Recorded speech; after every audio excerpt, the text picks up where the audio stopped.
ایک بدبخت نے کہا کہ مسلمانوں کو اگر کمزور کرنا ہے تو ان سے 4 چیزیں چھین لی جائیں۔ 4 چیزیں جب مسلمانوں میں موجود ہیں تو یہ کمزور نہیں ہو سکتے۔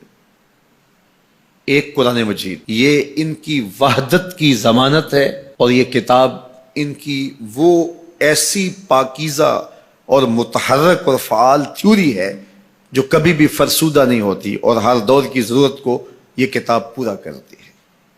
اور یہ اس غیر متبدل کتاب کے ذریعے سے گرے ہوئے بھی اٹھ پڑتے ہیں۔ تو اس کتاب کو اگر ختم کر دیا جائے تو یہ تسخیر کیے جا سکتے ہیں۔ دوسری بات، ان سے حج ختم کر دیا جائے۔ حج ان کی وحدت کی علامت ہے، ان کی شان و شوکت اور شکوہ مسلم کی ضمانت ہے، لہذا حج ختم کر دیا جائے تو ان کو تسخیر کیا جا سکتا ہے۔ تیسری بات، ان سے جہاد کا خاتمہ کر دیا جائے۔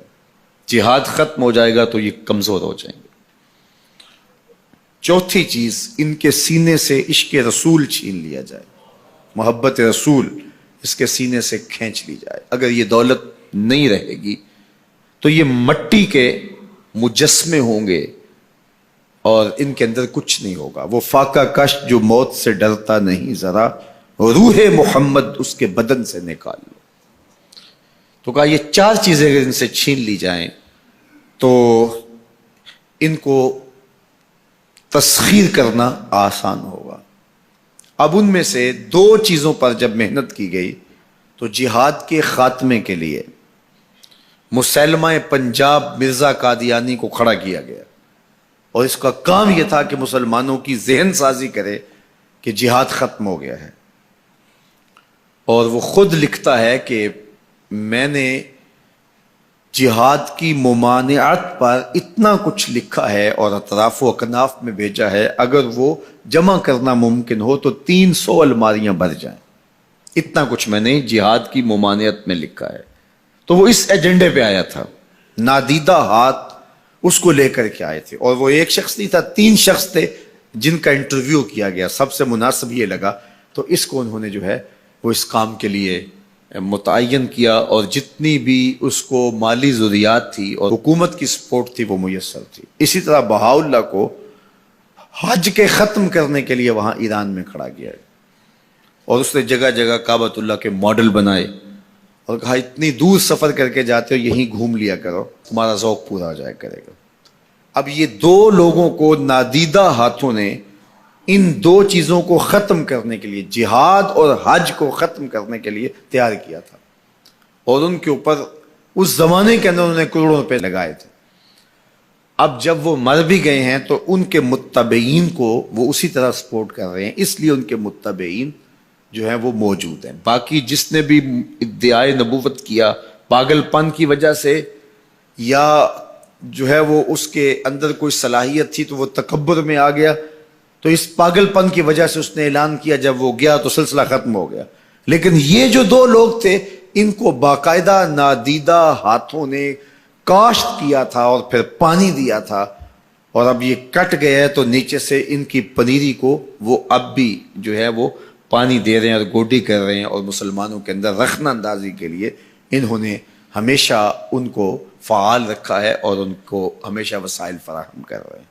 اس لیے امت کو ان سے محتاط رہنے کی بہت زیادہ ضرورت ہے، چونکہ یہ نادیدہ ہاتھوں کے مہرے ہیں جو مسلمانوں کو نقصان دینے کے لیے اور ان کے اندر سے ان جذبوں کو ختم کرنے کے لیے جو ہے وہ دن رات کوشاں ہیں، اور مغرب کی جاسوسی اسلامی ممالک سے کر کے جو ہے وہ ان کو فائدہ پہنچاتے ہیں۔ اور مسلمانوں کے لیے بالخصوص پاکستان کے لیے یہ مرزائی اس قدر خطرناک ہے کہ علامہ اقبال علیہ رحمہ نے اس زمانے میں کہا تھا، ابھی پاکستان بننے جا رہا تھا، آپ نے کہا تھا کہ مرزائی اسلام کے بھی غدار ہیں، پاکستان کے بھی غدار ہیں۔ اور پھر زمانے نے دیکھا، علامہ اقبال علیہ رحمہ تو 1938 میں انتقال کر گئے، لیکن 47 میں پاکستان بنا تو لوگوں نے دیکھا کہ ان لوگوں نے پاکستان کی مخالفت کی، اور جب پاکستان ٹوٹا، 2 ٹکڑوں میں تقسیم ہوا، تو اس وقت قادیاں میں چراغاں کیا گیا، انہوں نے خوشی کا اظہار کیا۔ پاکستان ایٹمی طاقت بنا تو وہاں سوگ منایا گیا، اور آج بھی یہ ربوے کے اندر دفن ہوتے ہیں تو امانتاً دفن ہوتے ہیں. ان کا یہ مکروہ عقیدہ ہے کہ پاکستان ٹوٹ جائے گا اور ہمیں یہاں سے اٹھا کر کے ہماری گندی لاشوں کو وہاں ربوے سے قادیان کے اندر شفٹ کیا جائے گا. یہ پاکستان کی سالمیت پر ہمیشہ خطرہ ہے اور پاکستان کو ہمیشہ نقصان پہنچانے کے درپائے رہتے ہیں اور ان کی ہمیشہ کوشش ہوتی ہے کہ اس وطن کے اندر امن، طمانینت اور سکون نصیب نہ ہو. مسٹر بھٹو نے کہا تھا کہ جو حیثیت امریکہ کے اندر یہودیوں کی ہے وہی حیثیت پاکستان کے اندر مرزائی حاصل کرنا چاہتے ہیں. حکومت بھلے کس کی بھی ہو لیکن یہ پاکستان کے اہم مناصب پر فائز ہو کر کے جو ہے وہ پاکستان کو اپنے کنٹرول اور قابو میں لینا چاہتے ہیں. لیکن اللہ بھلا کرے ان لوگوں کا جنہوں نے دن رات کی کاوشوں سے، محنتوں سے آئین کے اندر ان کو غیر مسلم قرار دلوایا. علماء نے، مشائخ نے، سب لوگوں نے، تمام مسالک کے لوگوں نے مل کے اس میں کاوش کی، محنت کی کہ یہ 7 ستمبر کا دن تھا، 1974 کی شام تھی، 4:35 ہو رہے تھے کہ جب دستخط ہوئے کہ مرزائی چاہے ربوی ہوں چاہے لاہوری ہوں کافر ہیں. اور پھر ہر سمت سے نعرہ تکبیر اور نعرہ رسالت کی آوازیں آنے لگی اور تاجدار ختم نبوت زندہ باد کی صدائے دل نواز گونجنے لگی.